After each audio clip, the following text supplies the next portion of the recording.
Programa y aquí en la cabina de RPP nos acompaña ya el doctor Oscar Urbiola, es experto contratado por Rutas de Lima para informar sobre el habeas corpus presentado en el Tribunal Constitucional. Muy buenos días, doctor Urbiola. Buenos días, Mávila. Buenos días, Fernando. Buenos días, doctor Urbiola. Bueno, en primer lugar, quiero aclarar que yo sí, efectivamente, he contratado por Rutas de Lima para emitir un informe. Aclaro que no soy abogado en la defensa que tiene Rutas de Lima en las diferentes instancias que ha tenido este proceso, tanto en primera, segunda instancia y la última y definitiva instancia ante el Tribunal Constitucional. Se me pidió una especie de informe de experto sobre un tema que podría, no es el caso, haber concluido de que Rutas de Lima no tiene la razón. Pero mi conclusión, como también es la conclusión a la que llegó el doctor Domingo García Belaúnde, a quien también se le solicitó un informe de experto, coincide en muchos aspectos con lo que yo he opinado. Y es más, ese informe que he emitido ha sido presentado al Tribunal Constitucional, pero no como parte de los argumentos de la defensa. Yo no he asumido la defensa de Rutas de Lima. Eso creo que es muy importante aclarar. Hay un dato nuevo que en los últimos días, que es la intervención de la municipalidad de Lurín en el sur, sosteniendo ellos también ante el TC que hay una violación de un derecho fundamental al libre tránsito. Esto llama la atención porque en el sur está claro que hay una alternativa, que es la carretera panamericana antigua, que fue reformada y mejorada por el difunto alcalde Luis Castañeda. Quien quiera ir hasta Pucusana sin pagar peaje, no tiene sino que tomar esa otra carretera. ¿Cómo es posible que, existiendo esta realidad, alguien pueda sostener que se está violando un derecho fundamental al libre tránsito? En principio, Fernando, los derechos fundamentales, sin excepción alguna, no son absolutos, no son ilimitados, se pueden limitar en la medida en que exista una limitación que sea aplicada de manera razonable y proporcional. En este caso, la libertad individual está limitada siempre y cuando para movilizarse se utilice un vehículo que tenga que utilizar las vías de peaje. Y obviamente esa limitación está justificada en la necesidad de financiar obras de infraestructura. La libertad individual de la persona en sí no está limitada, porque la persona puede bien circular libremente por esas rutas. Ahora, hay, como menciona Fernando, en el caso de Rutas de Lima, y también lo ha sostenido para el caso del Cono Norte, hay vías alternas. Eso, según la argumentación de Rutas de Lima, está debidamente acreditado en los arbitrajes que se han seguido. Por otro lado, el tema aquí importante, Fernando, es que un habeas corpus y aún un amparo no es la vía idónea para poder impugnar o anular o inaplicar los acuerdos que están contenidos en un contrato que está amparado en el artículo 62 de la Constitución, que establece que los acuerdos o lo que se acuerde en un contrato es ley entre las partes y que solo las partes lo pueden modificar, ni siquiera la ley y menos cualquier otra resolución. En este caso, así lo ha entendido la jurisdicción constitucional en sus dos primeras instancias, donde se ha declarado improcedente el habeas corpus y también el amparo, y es por eso que ha llegado al Tribunal Constitucional en última y definitiva instancia. Eso incluye la presentación, por ejemplo, que ya ha hecho el alcalde de Lurín, el señor Martí Corena, el lunes 22 de enero, un recurso de habeas corpus debido al incremento de las tarifas de los peajes. Sí, bueno, el incremento es parte de lo que está pactado en la concesión, que es ley entre las partes. Y aquí no solamente debemos considerar los efectos que pueda tener y está teniendo este tema en el ámbito interno, sino fundamentalmente en el ámbito externo, donde tenemos que considerar que la inversión privada extranjera es tan importante para el desarrollo del país. Una resolución que altere los términos de un contrato y que desconozca los acuerdos respecto a la jurisdicción arbitral a la que se han sometido es gravísimo para el país.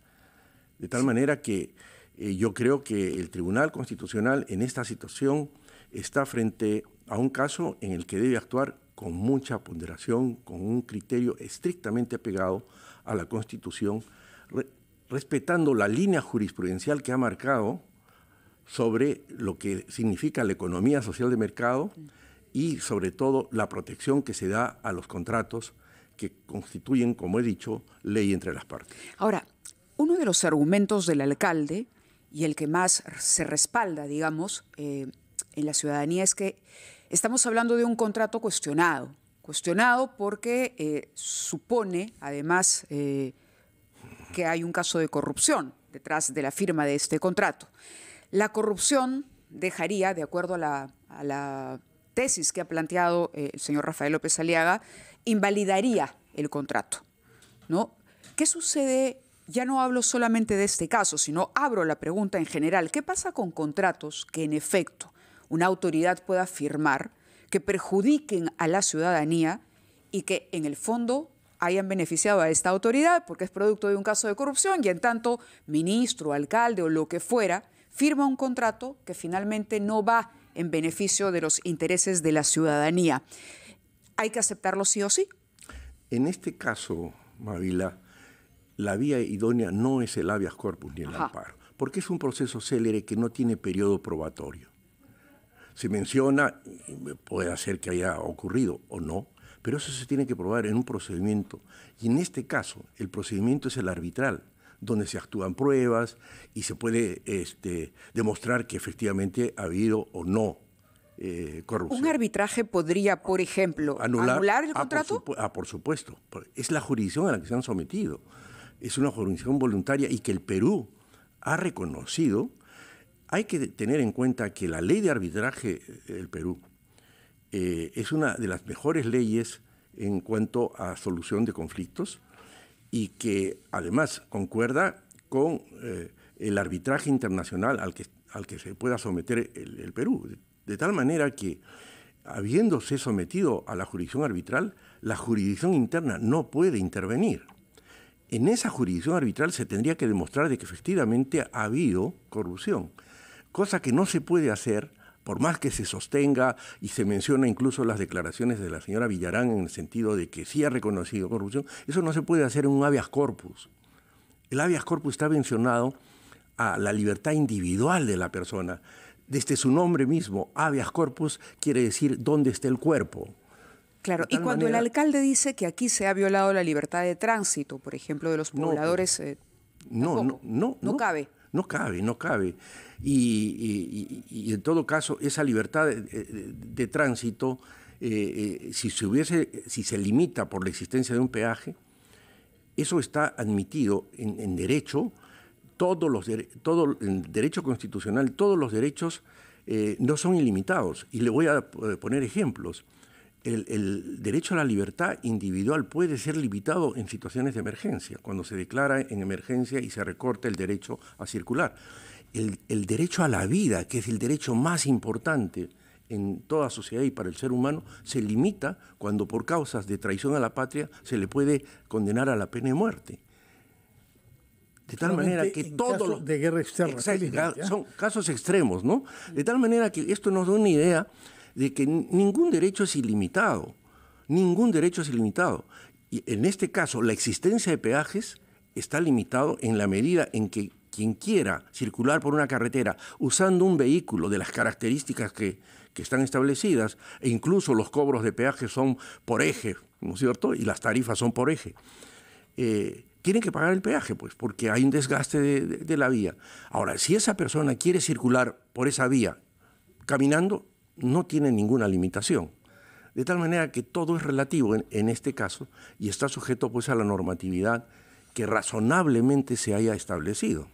Ahora, nos ha dicho que usted confía en que el Tribunal Constitucional, en su actual composición, hay uno de los magistrados que no hemos conocido todavía, que no ha tomado decisiones, que se ha incorporado recientemente, hay una línea jurisprudencial, nos ha dicho. Y yo quisiera saber cómo se ha constituido esa línea jurisprudencial, es decir, qué antecedentes hay sobre decisiones tomadas por el TC que respetan las condiciones de este contrato que ha establecido su propio mecanismo para resolver conflictos.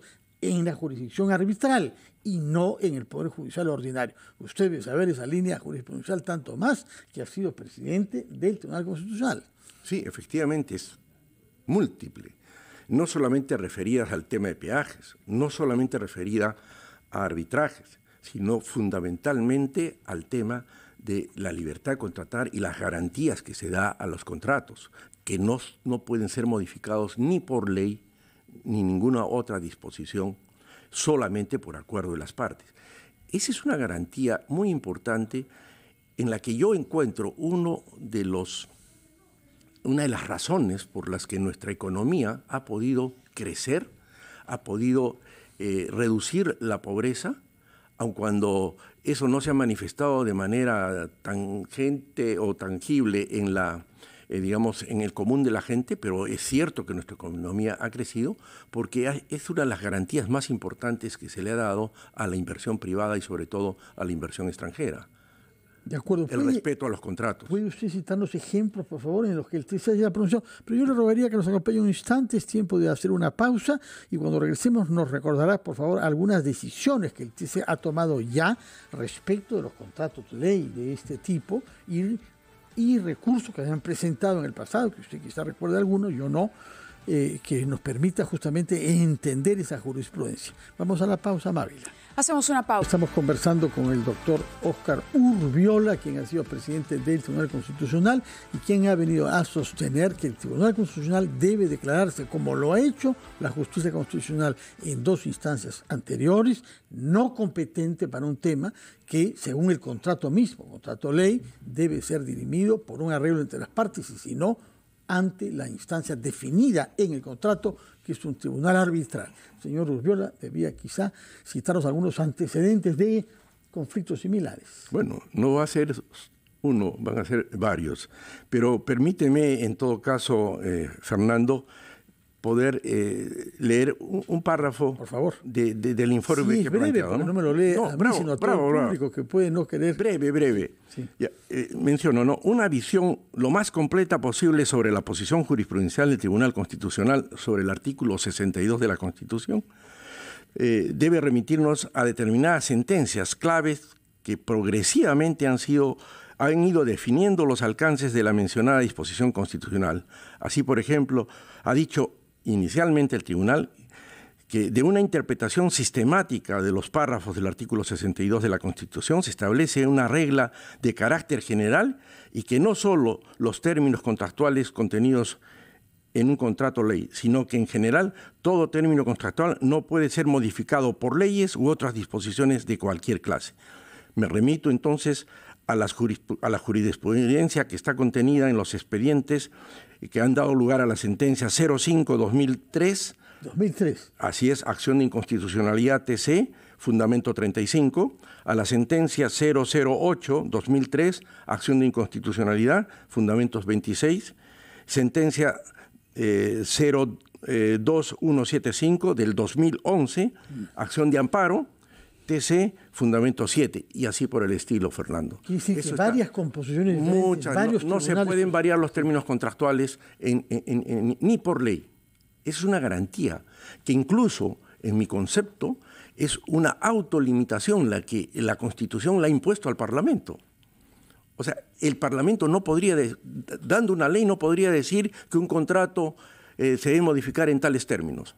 Es una autolimitación que se ha impuesto el Estado peruano. Y eso ha elevado, la protección a los contratos a una norma de carácter constitucional, o sea que una ley ordinaria no podría modificar un contrato. Claro, y eso es a lo que usted se refiere cuando habla de una estabilidad jurídica apreciada por las inversiones en nuestro país. Exactamente, que es la clave para poder fomentar la inversión porque en la nuestro Constitución pone un blindaje precisamente que no haya interferencia desde el Parlamento, interferencia política en la manipulación de esa norma. Yo creo que la solución es que las partes puedan llegar en todo caso un acuerdo, que es la única forma de modificar los contratos. Y que se construyan rutas alternas en todos los casos, tal y como hay en el sur. Doctor Urbiola, muchas gracias. Veremos qué es lo que piensan sus sucesores, actuales miembros del Tribunal Constitucional. Yo confío que va a ser así. Bueno, veremos y lo invitaremos cuando salga la sentencia para que nos dé su opinión sobre ella. Por el momento solamente nos cabe esperar que si esa es la jurisprudencia constante, que sea respetada. Muchas gracias y muy buenos días, señor a ustedes, Urbiola. Gracias.